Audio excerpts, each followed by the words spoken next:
တာရမြတ်သခင်အရှင်ရှုဖျားရဲ့တေကျုံရှင်ပြန်ထပ်ပတ်တဲ့နေ့ရက်ဒီခုသောသခင်ဖျားနေမှာတာရမြတ်သခင်အရှင်ရှုဖျားရဲ့တေကျုံရှင်ပြန်ထပ်ပတ်တဲ့နေ့ရက်ဒီခုသောသခင်ဖျားနေမှာတာရမြတ်သခင်အရှင်ရှုဖျားရဲ့တေကျုံရှင်ပြန်ထပ်ပတ်တဲ့နေ့ရက်ဒီခုသောသခင်ဖျားနေမှာဟုတ်ကဲ့ပါဆရာဒီ7 day Adventist လို့ခေါ်တဲ့ STA စနေဥပုသ်အသင်းပေါ့နော်သူတို့ကပြီးခဲ့ရပိုင်းကကျွန်တော်ပြောတဲ့ GW လို့ Jehovah Witness လို့အယူလိုရနေတယ်အာယုံလိုရနေတယ်မှားယွင်းတဲ့ဖွဲ့စည်းတဲ့မှာကျွန်တော်တို့ထည့်သွင်းပါတယ်ခုနဆရာတန့်စင်ပေါ်ပြသွားတဲ့အတိုင်းNew Evangelical ပေါ့နော်ဒီအင်္ဂလိပ်ဆရာထက်တန်တဲ့အဲ့ဖွဲ့စည်းတဲ့မှာပျော့ပြောင်းတဲ့သူတွေကသူတို့ကိုdenomination မှာပြန်ပြီးထည့်တာတွေကိုမျက်မှောက်ကာလမှာတွေ့နေရမှာဖြစ်ပါတယ်ဒါပေမဲ့ကျွန်တော်အနေနဲ့ကတော့ဒီတမန်ကျမ်းစာမှာရှိတဲ့ကယ်တင်ခြင်းနဲ့ပတ်သက်တဲ့ຢာပဲဖြစ်ဖြစ်နော်အနာဂတ်ကာလနဲ့ပတ်သက်တဲ့ຢာပဲဖြစ်ဖြစ်ကျွန်တော်တို့အတိတ်ကာလကတမန်တော်ကြီးတွေလက်ခံခဲ့တဲ့အယူဝါဒတွေလွဲသွားတဲ့ကြောင့်သူတို့တော့ကျွန်တော်ကအာယုံလွဲနေသူတွေအယူလွဲနေသူလို့ကျွန်တော်သတ်မှတ်ပါတယ်ကျွန်တော် Jehovah Witness နဲ့ပတ်သက်ပြီးတော့ဆွေးနွေးခဲ့တုန်းကသုံးခဲ့တဲ့ကျမ်းစာအတိုင်းပဲရှင်ပြီးတော့စာဒုတိယဆောင်ခိုင်း3ပိုက်ငယ်16မှာတမန်တော်ရှင်ပေါလုရဲ့ကျမ်းစာမှာနည်းနည်းရာတွေရှိတယ်နော်အဲ့နည်းနည်းရာကိုကိုမတီးကြည့်တဲ့သူတွေနော်နောက်ပြီးတော့မတတ်တဲ့သူတွေကဒီကျမ်းစာချက်အနက်တွေကိုမှောက်လှန်ပြီးကိုဖျက်ဆီးတယ်ဆိုတဲ့အတိုင်းဒီ STA သမားတွေလည်းအဲ့တိုင်းပဲဖြစ်တယ်လို့ရှင်းစွာကျွန်တော်ဖော်ပြလိုပါတယ်သူတို့မှားယွင်းတဲ့အကြောင်းအရာခတ်လို့သတ်မှတ်တဲ့ခါမှာကယ်တင်ခြင်းမှာအရှင်ရှုတပါးတဲ့ကသာလည်းကယ်တင်ခြင်းဖြစ်ပါတယ်အရှင်ရှုတာလည်းကျွန်တော်ရဲ့ကယ်တင်ပိုင်ရှင်ဖြစ်ပါတယ်ဂျေဇုတော်ကြောင့်သာလည်းကယ်တင်ခြင်းရောက်တာဖြစ်ပါတယ်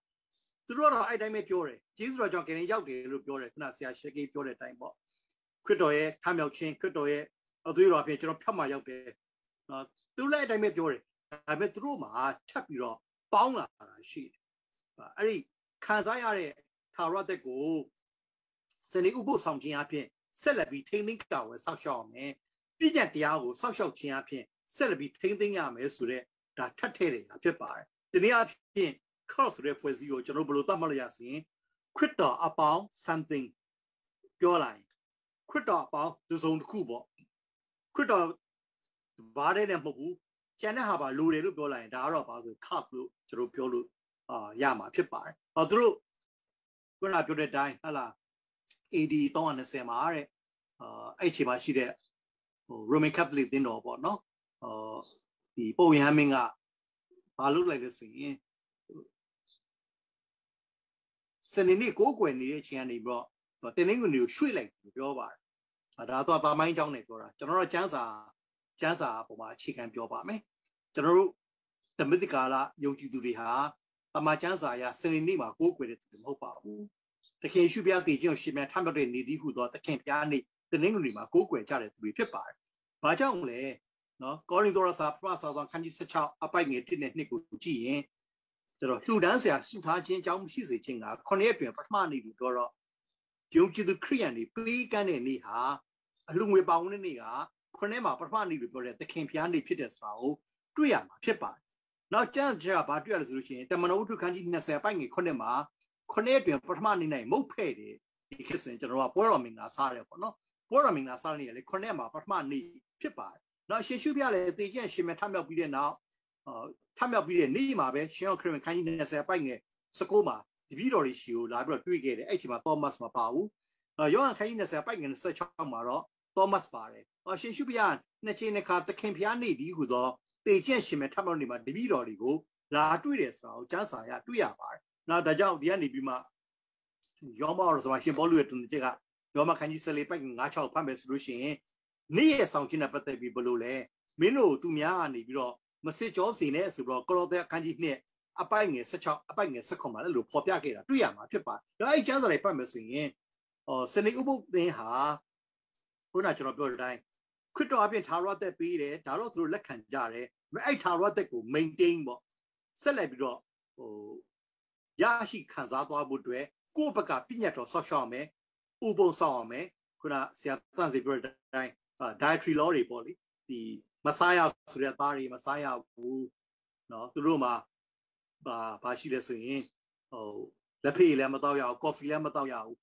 ကျွန်တော်မိတ်လာဘက်ကိုရောက်တဲ့ခါ S တွေတောင်းတယ်တွေ့ပါတွေ့တော့ကျွန်တော်ကရင်းနှီးချမ်းတောက်နေတာတောက်နေတော့ရင်းနှီးဖြူပဲအိမ်ရှင်တောင်းတယ်ကျွန်တော်သူ့ကိုမိတယ်ဆရာရင်းနှီးချမ်းမတောက်ဘူးလားဆိုတော့မတောက်ဘူးတဲ့ဆရာတို့ကမျိုးစုံတောက်တယ်ပေါ့လေဆရာတို့ရဲ့ခန္ဓာကိုယ်ဘယ်လိုခေါ်လဲဆိုရင်ကျွန်တော်တို့က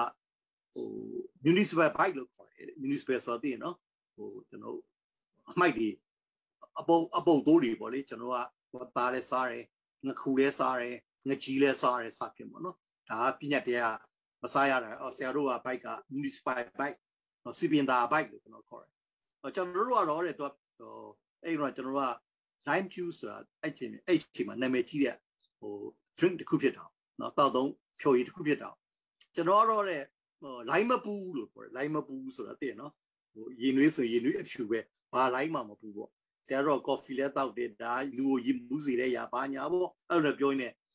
ကျွန်တော် bike ကိုသူကလက်ညှိုးထိုးပြီးတော့စီပင်သာ bike လို့ကျွန်တော်တော်လေးစား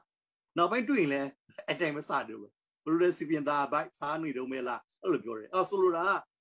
သူတို့မှာကျန်းစာရဲ့ဖော်ပြချက်ကိုသိချာမသိပဲနဲ့အဲ့လိုမျိုးသူတို့သုံးဆွဲနေတာအဲ့လိုမျိုးကျန်းစာမှောက်မှားပြီးတော့သုံးဆွဲနေတာကိုကျွန်တော်တွေ့မြင်ဖြစ်ပါတယ်ပြီးခဲ့ရက်ပိုင်းကကျွန်တော်ဆွေးနွေးခဲ့တဲ့အတိုင်း JW တွေသုံးတာကတော့ New World Translation ကိုသုံးတယ်သူတို့ကြတော့ဘာသုံးလဲဆိုရင်1980ပြည့်နှစ်နောက်ပိုင်းမှာရလာတဲ့သူတို့ကတော့အတူကတော့ TCW လို့ခေါ်တယ်အဲ့ဒါပါစေ The Clear Word ရှင်းလင်းတဲ့နှုတ်ကပတ်တော်လို့ပဲဘာသာပြန်မလားမပြောတတ်ဘူးမြန်မာလိုရှိမရှိတော့ကျွန်တော်မပြောတတ်ဘူးအင်္ဂလိပ်မှာတော့တွေ့ရတယ် The TCW အဲ့ Bible သုံးတယ်ဒါပေမဲ့အဲ့ဒါလည်းသူတို့ကJW တွေလို့ Jehovah Witness တွေကတော့ New World Translation ကို endorse လုပ်တယ်သုံးရမယ် SD ကတော့အဲ့လိုမျိုးမဟုတ်ဘူးဒါခုနပြောတဲ့ The Clear Word ကိုသုံးရမယ်ဆိုတော့ endorse မလုပ်ထားဘူးဒါပေမဲ့သူတို့ကတော့ဖျားခင်နဲ့တာ၍ယင်းဤကြောင်းဝင်ဖို့အတွက် TCW တော့The Clear Word ကဒီဘာသာပြန်မှုရင်းတော့သုံးရမယ်ဆိုပြီးတော့အဲ့လိုသူတို့သုံးဆွဲတာတွေ့ရမှာဖြစ်ပါနောက်သူတို့JW မှားတာရော SD မှားတာအခုမှတော့တူတယ်အဲ့ဒါပါဆို so sleep ဆိုတဲ့ဟာဖြစ်ပါတယ်ကျွန်တော်တို့သုံးဆွဲရရပေါ့လေလူတယောက်မလားအသက်တည်ဆုံးသွားရင်ကျွန်တော်ကျန်းစာခရစ်တော်ကိုလည်းသုံးခဲ့တာသုံးခဲ့လို့ဆိုရင်ဟလာယာယူရဲ့သမီးလေးတေတာမဟုတ်အိပ်ပျော်နေတယ်လို့ပြောတာအဲ့ဒါသုံးပြီးတော့သူက so sleep ဆိုတော့နံဝဉ္ဉင်အိပ်ပျော်တယ်ဆိုတော့အဲ့ဒါမျိုးသုံးခဲ့တယ်ကျွန်တော်တေပြီးတာနဲ့နံဝဉ္ဉင်ကဘဲမှမရောက်ဘူးကျွန်တော်ကျန်းစာတွေကပြောတဲ့အတိုင်းကျွန်တော်တို့ကျန်းစာပြောတဲ့အရာကတော့အသက်ဝဉ္ဉင်ထွက်တဲ့ချိန်မှာပြင်ဟလာအသက်ရှင်စဉ်ကာလမှာခရစ်တော်ဖျားကိုသိခဲ့ရင်သာရကောင်းကင် paradise ပေါ့လေ paradise တူပုံပေါ့အဲ့ဒီချိန်မှာသာရတဲ့မရခင်ခရစ်တော်မယုံခဲ့ရင်တော့မရဏနောက်ပိုင်းကျရင်ငရဲကြမှာပေါ့လေအဲ့လိုမျိုးကျွန်တော်တို့ကပြောတယ်ဒါပေမဲ့သူတို့ကလူမဟုတ်ဘဲမှမသွားဘူးso sleep ဆိုတော့နံဝဉ္ဉင်အဲ့နေတော့မဲလို့သူသုံးပါတယ်အဲ့ဒါတွေကိုကျွန်တော်တို့သူတို့ဘယ်လိုရင်ဆိုင်ဖြေရှင်းရမလဲဆိုရင်ဖိလိပ္ပရစခန်းကြီးတဲ့အပိုက်ငယ်နဲ့73မှာတမန်တော်ရှင်ဘောလို့ပြောပါတယ်ငါအသက်ရှင်တရားမှာခရစ်တော်ဖြစ်တယ်သေလင်သားရဲ့ကျိုးရှိတယ်အသက်ရှင်မင်းတို့အတွက်ကောင်းတယ်သေရင်လည်းငါသခင်ဖျားနဲ့တွေ့ဖို့အတွက်ဖြစ်တဲ့ကြောင့်ငါတာ၍ထိုအကျိုးအင်မတန်မှလိုချင်တယ်လို့ဒီအကျိုးနှစ်ပါးဆက်ကြမှာငါဒီဘယ်အကျိုးရွေးရမှန်းမသိဘူးဘောလို့ကဘာပြောလဲစုတေလင်ခရစ်တော်နဲ့တူရှိမယ်ဆိုငါသိတယ်သူမှရှင်ဘောလို့ so sleep ပြုံးတဲ့သူမဟုတ်ဒါပေမဲ့ခုန JW တွေဒီနေ့ကျွန်တော်ခုဆွေးနေတဲ့ SD ကတော့နံဝဉ္ဉင်အိပ်ပျော်တာကိုယုံတဲ့သူတွေဖြစ်တယ်ဆိုတာကိုအဲ့ကျမ်းကျင့်တဲ့သူတို့ထောက်ပြလို့ရတယ်။နောက်ရှင်ရှုဖျားကရှင်လုကာခရစ်ခန်းကြီး23ပိုက်ငယ်43မှာကားတဲ့ပေါ်မှာတမယာကြီးတစ်ခုကြီး2ယောက်ရှိတယ်။တစ်ယောက်ကတို့ပြောရင်အရှင်ရှုဖျားကိုသူကဘယ်လိုတန်းတာလဲဆိုရင်ကိုရောနိုင်ငံတော်တည်ထောင်ကြွလာခါကျွန်တော်အောင်မီသတိရပါလို့ခေါ်ပြတာ။အဲ့ဒီမှာရှင်ရှုကSD ကျမ်းဆောင်တော့ဘယ်လိုရေးလဲမသိဘူး။အေးဟုတ်ပြီမင်းဒီနေ့တော့အိပ်ပျော်အောင်နောက်မှငါနဲ့တူရှိမယ်လို့ဖော်ပြမလို့ပြောတယ်။နော်ကျမ်းစာဖော်ပြတာဘာပြောလဲ။မင်းယနေ့မှာပင်ငါနဲ့တူ paradise မှာရှိပြီလို့ပြောတာ။အဲ့တော့ so sleep ဆိုတာဒီကျမ်းချက်တရားမဟုတ်တော့ဘူးဆိုတာကိုကျမ်းစာအနေတွေ့ရမှာဖြစ်ပါတယ်။နောက်ပြီးတော့တတ်တော်လုံးတော်စာပထမဆောင်သောခိုင်းလေးပိုင်းငယ်14မှာဘာပြောလဲ။အရှင်ရှုချီဆောင်အသင်းတော်ချီဆောင်ကြွလာတဲ့ခါမှာအိပ်ပျော်သောသူတို့ရဲ့နံဝိညာဉ်ကိုခရစ်တော်နဲ့တူပို့ဆောင်တယ်လို့ပြောတာ။အမှားတော့အင်္ဂလိပ်မှာဖတ်ကြည့်ရင်တော့bring ရဲ့ past tense ဖြစ်တဲ့ brought ခရစ်တော်နဲ့တူပါလာလို့ပြောတာအဲ့တော့အဲ့ဝိညာဉ်နဲ့ခရစ်တော်တူပါလာတဲ့ဝိညာဉ်နဲ့ဒီခန္ဓာကိုယ်နဲ့ထိပြီးတော့သူတို့ကအသက်ရှင် ခန္ဓာကိုယ်ပြန်လဲထမြောက်ကြမှာဖြစ်တော့အဲ့ဒါအပြင် soul sleep ဆိုတာမဟုတ်ဘူးဆိုတာသိကြဆိုပေါ်ပြခြင်းနောက်ပြီးတော့ Hebrews စာခန်းကြီးစနစ်ပိုက်ငယ်တက်မှာဘာပြောလဲဤမြလောက်တက်တေပေါင်းဒီငါတို့ဝင်းရလဲရှိကြပြီဖြစ်ယူလို့ပြောတဲ့ခါ Hebrews ခန်းကြီး7အပိုက်ငယ်1ကနေပြီးတော့ပိုက်ငယ်40ပြမှာရှိတဲ့ယုံကြည်ခြင်းသူရဲ့ခေါင်းတွေကိုအဓိကယူရနေတာအဲ့လိုယူရတဲ့ခါမှာသူတို့တွေက JW တို့ SD တို့ယုံတဲ့အတိုင်းဟလာနေဝင်းကြီးအိပ်ပြောတယ်ဆိုတာဒီစကားပြောလာစရာအကြောင်းမရှိဘူး။ဤမြလောက်တက်တေပေါင်းငါတို့ရှိမှာဝင်းရံလို့ပြောကြအောင်ဒီလူတွေကဒီတစ်တက်တိုင်းဖျားခင်ရှိတော့မှာအသက်ရှင်နေတဲ့သူတွေဖြစ်တယ်ဆိုတာကိုဒီချက်ကနေတော့ပါ၍သိစေတဲ့ຢာဖြစ်ဆိုဖော်ပြခြင်းပါတယ်။နောက်ရှင်လုကာခရစ်ခန်းကြီး16ပိုက်ငယ်19ကနေအပိုက်ငယ်31မှာဘာပြောလဲတထေးနဲ့လာစုဖြစ်တွေ့ရတာတထေးဟလာလောကကနေထွက်ခွာသွားတယ်တကြိုတယ်ဘယ်ရောက်သွားလဲမရနာလို့ပြောပါတယ်လာစုတည်သွားတယ်ကျမ်းစာမှာအောင်ဥစ္စာကောင်းတာလာစုတည်တာကိုတကြိုတယ်လို့မပါဘူးဒါပေမဲ့ကောင်းကင်မှာပို့ဆောင်နေပဲပါတော့နော်အတိတ်ကာလတော့လည်းဆရာတန့်စင်အဲ့ဒါပတ်သက်တစ်ချက်ကျွန်တော်ပြောပြခဲ့ဘူးပါတယ်အဲ့တော့ဒီကနေပြီးတော့သူကတော့အာဗြဟံရှင်ကိုရောက်တယ် paradise ရောက်သွားတယ်ပေါ့နော်ဒါမှကာလာယုံကြည်သူတွေခိုးနာရရောက်သွားတယ်အဲ့ဒါကြည်ချင်းအဖြစ်သူတို့ပြောတဲ့ soul sleep ဆိုတာမှားတယ်ဆိုတာကိုတွေ့ရမှာဖြစ်ပါတယ်ဒါကြောင့်ဒီကနေပြီးတော့ခုနစနေဥပုံနေစောင့်ရမယ်လို့ဒီ soul sleep ဆိုတဲ့ຢာတွေကမှားတယ်ဆိုတဲ့ຢာတွေကိုကျွန်တော်ဒီကျမ်းစာအဖြစ်ခုနထောက်ထားပြီးတော့ထောက်ရှုပြီးတော့သူတို့ကိုဖော်ပြလို့ရတယ်သူတို့မေးလို့ရတယ်နော် Jehovah Witness လို့ပဲခုနဆရာတွေလည်းပြောခဲ့ပြီးပြီသူတို့က eternal security of believers ဆိုမလက်ခံတဲ့သူဖြစ်တယ်နော်သူတို့အဲ့ဒါကိုမယုံကြဘူးကျွန်တော်တို့တော့အဲ့ဒါကိုယုံတဲ့သူဖြစ်တယ်1 53အဲ့လိုသုံးဆွဲခြင်းအဖြစ်ဖော်ပြဖို့ဖြစ်ပါတယ်နော်သူတို့နဲ့တွေ့တဲ့ခါနှစ်ဖွဲ့လုံးတွေ့ကျွန်တော်ဖော်ပြချင်တာမ JDP တွေ့ Jehovah Witness တွေ့တယ်ဆိုလို့ကျွန်တော်သူ့မေးမယ်မင်းခရစ်ယာန်လား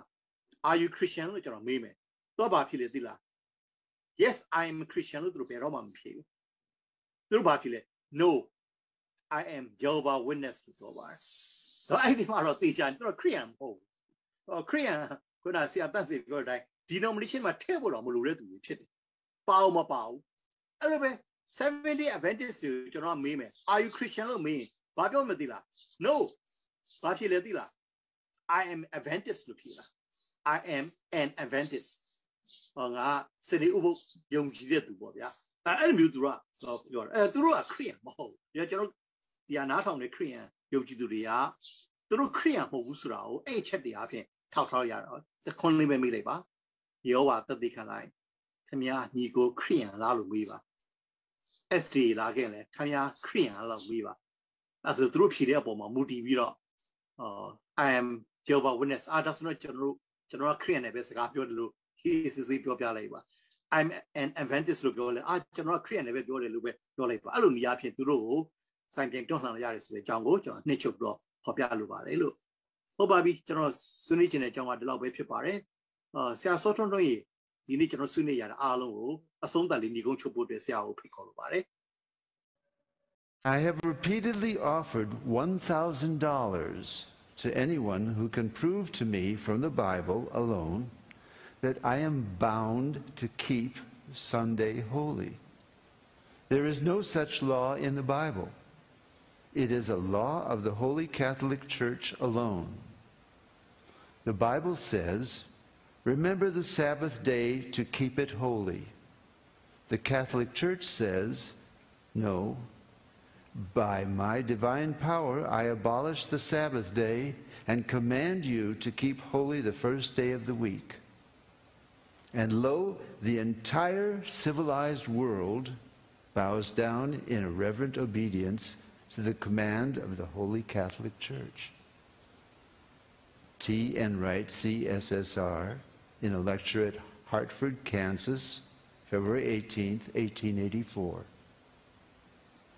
The Catholic Church for over 1,000 years before the existence of a Protestant,